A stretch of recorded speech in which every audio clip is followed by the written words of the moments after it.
আসসালামু আলাইকুম। ভোর 5টা বাজে, ঘুম আসে না। লাইফে প্রত্যেকটা মানুষের লাইফে কিছু না কিছু না থাকে, কিছুই তো থাকে, ঠিক না?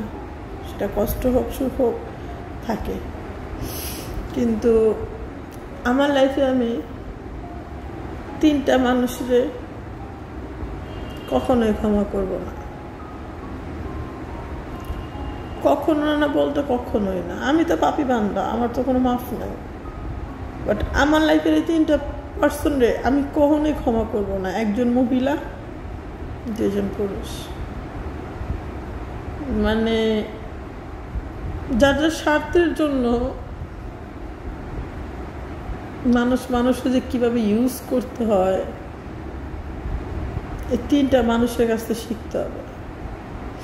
আর যে মহিলার কথা বলতেছি সে তো আল্লাহর ফেরেশতা, তার নিয়ে বলার মতো জায়গা নেই আমার। কিন্তু উপরে আল্লাহ আছে, ন্যায় অন্যায় সবই জানে, সবই দেখে। আপনার যে কোনো মানুষ, তার ফ্যামিলি মানে যারা তার সাথে থাকে, তারা একমাত্র তারাই তার আসল রূপটা জানে। আর বাইরের পার্সন, তারা তো আত্মীয় স্বজন ভাই বোন তো ক্ষণিকের জন্য আসে। মানে এখন আসছি চলে যাব, সে এখন গেছে চলে আসবে এমন। আর 2টা লোকের কথা যেটা বললাম, এই 2 কুত্তার বাচ্চারা তো জীবনও মাফ করবো না। মানে কিছু বলার নাই। ওই যে উপরে একজন আছে, বেডারে কইতাছি, বেডার না বেডি তো জানি না, সৃষ্টি করছে পাপী বান্দা আমি। এই দুনিয়ার সবচেয়ে নিকৃষ্ট মানুষ আমি। তো ওই তো দেখছে, বা ওই তো দেখে কার নাই কার নাই। এই 2টার কখনো মাফ করবো না। আর আমি জানি আমার এই ভয়েস শোনার পরে অনেকজনের অনেক রিয়াকশান আসবো, তারপরে অনেক কথা আসবো, অনেক কথা বলবো। আমি শুধু কোনো কথা যদি একটাবার আমার কানে শুনবো, কেন আমি ভয়েস ভিডিও আপলোড করছি তখন একদম ওই যে 7 বছর বয়স ছিল না আমার, যখন আব্দুল মতিন আমার লাইফ থেকে চলে গেছে, মানে আমার বাবা, যার বাবা হিসাবে চোখে দেখছিলাম, তখন ওই 7 বছর ঘটনা থেকে শুরু করব। Part 1, part 2, part 3, part 4, part 5, part 6, সব কিছু। কারণ কি জানেন, ওই আমার যেমন দেখতেছেন, যেমন দেখাইতেছে, তেমনই সবাই বিলিভ করতেছেন। সো কিছু কিছু মানুষের মুখোশ খোলা উচিত, তাই না? লাইফটা আজকে কেন এমন হইল, কেন এমন পর্যায়ে আসলাম, সবারই তো জানা উচিত। শুধু শুধু কলঙ্কের ভার কেন মাথায় নিতেছি, মিথ্যার অপবাদ কেন মাথায় নিতেছি?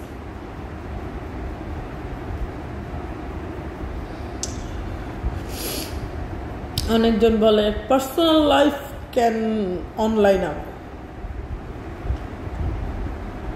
পার্সোনাল লাইফ কেন অনলাইন আনো। অনেকজন, অনেক আপুদের ভিডিও দেখি, আমি আমার আগে না আমি ভাবতাম যে আপুদের এটা হইতেছে ঠিক না, পার্সোনাল লাইফ অনলাইন আনা। দেখা গেছে কি, যখন পার্সোনাল লাইফটি অনলাইন আসে না, তখন ওই যে ভিডিওগুলোর জন্য আসে না, একটা মানুষের লাইফ ঠিক হয়ে যায়। তখন মানুষ জানে দোষটা কার। আর 2টা মানুষের কবরে, একটা মানুষের কবর যদি আমি চোখে দেখি তো দেখলামই, কারণ সে তো অনেক দূরে। আর 2টা মানুষের কবর আমি অবশ্যই, যদি তাদের আগে না মরি, মহিলাটার আর পুরুষের, যদি তাদের আগে আমি না মরি, আমি মনিকা না মরি,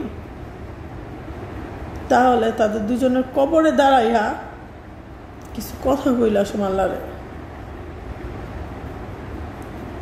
মানে বলার বাইরে।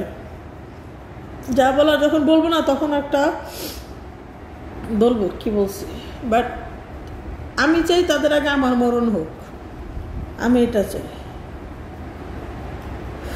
আর আমার আগে যদি তাদের মরণ হয়, আমি যে কি করবো, ভাষা খুঁজে পাবো না, মুখ দিয়ে যাইবো তা বলবো।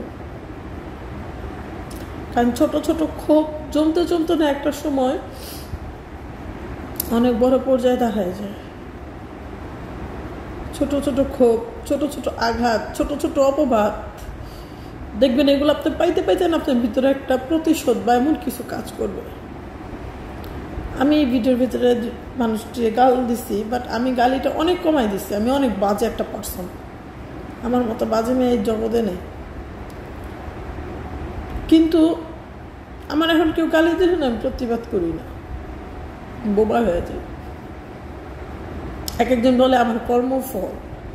সো আমার কর্মফল যেহেতু এটা হইতে পারে, তাহলে ওই মানুষগুলোর কর্মফল আমার দেখানো উচিত। কারণ তারা তো খুব ভালো মানুষের মুখোশ পরে আছে, মানে এত সুন্দর, এত ইনোসেন্ট। আর মহিলাটার কথা তো কইলামই না, মানে কর আগে চোখের পানি পড়া জায়গা, কর আগে চোখের পানি পড়া জায়গা। বাট আমি যদি আমার কাহিনীগুলো শুরু করি না প্রুফ সহ, তা ওই মহিলার বাপের কসম খাওয়াইয়া টিকতে পারবো না। একটা মানুষে আপনি কইতেই থাকবেন, কইতেই থাকবেন, বকতেই থাকবেন, বকতেই থাকবেন।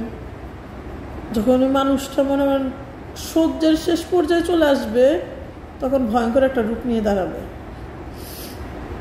আমার লাইফে আমি একটা মানুষ না, আমার লাইফে আমি 4টা মানুষকে শ্রদ্ধা করি, মানে 4 জন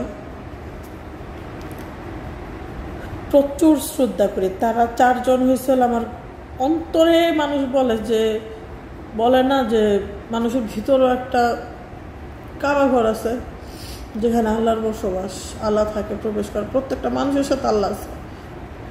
সো ওই স্থানটার কাছে আমি ওই 4টা মানুষরে জায়গা দিছি। 4টা মানুষ না, সরি মাফ করবেন, 5টা মানুষ। 5টা মানুষের ভিতরে 2 জন মহিলা, 3 জন পুরুষ। আমি ওনাদের কোনো কে কী হয় বা কেমন রিলেটিভ ওইটা কিছুই বলবো না, কিন্তু তাদের বসবাস যে আমার ভিতরে আমি রাখছি এ পর্যন্ত না। তাদের আমি প্রচুর পরিমাণে শ্রদ্ধা করি, সম্মান করি, অনেক ভালোবাসি। আর ওই যে মহিলা দুটো বলছি না, তাদের কথা মনে হইলে আমার খুব কান্না আসে।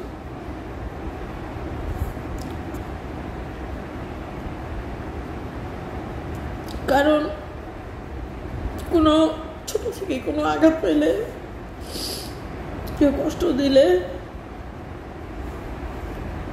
একজনের কাছে যা বলতাম, আরেকজন যদি আদর করে শাসন করতে যেত, তার সাথে চেতাচেতি করতো। মানে এই 2টা মানুষের সাথে আমি খুব খারাপ ব্যবহার করছি, জিদ দেখাইছি, খুব জিদ দেখাইছি। কারণ এই 2টা মানুষ বেঁচে নেই।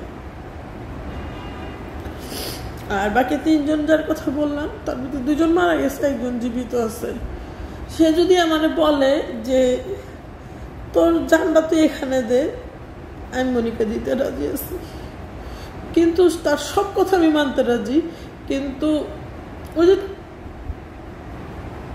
মহিলার 2টা পুরুষের কথা বললাম, যাদের আমি কখনো মাফ করবো না,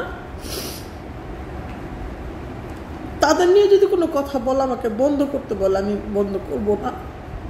বাট সে আমার দুনিয়া যেটা বলুক, আমি সেটা করতে পারছি। একটা মানুষ কম কষ্ট পেয়ে ভিডিও বানায় না, বা একটা মানুষ যখন মনের কথা প্রকাশ করতে না পারে, অন্তত এই যুগটা, আগের যুগে কি করতো, ওই যে কি খাইয়ে মরা যেত, আম গাছের লগে, জাম গাছের লগে যা গলায় দড়ি দিত, গলায় দড়িটা যে দেয়, কতটুকু কষ্ট পায়, যে নিজের আল্লাহ যে একটা মানুষ হিসাবে সৃষ্টি করে পাঠাইছে, মানব জন্মটা যে শেষ করে, ওই মানুষটাই বুঝে। বিশ্বাস করতে 3 জন আমি মাফ করবো না। আমি একটাই তুমি এত কইলাম, তোদের আমি মাফ করবো না। তোদের 3 জনের জন্য আমার লাইফ ধ্বংস হয়ে গেছে।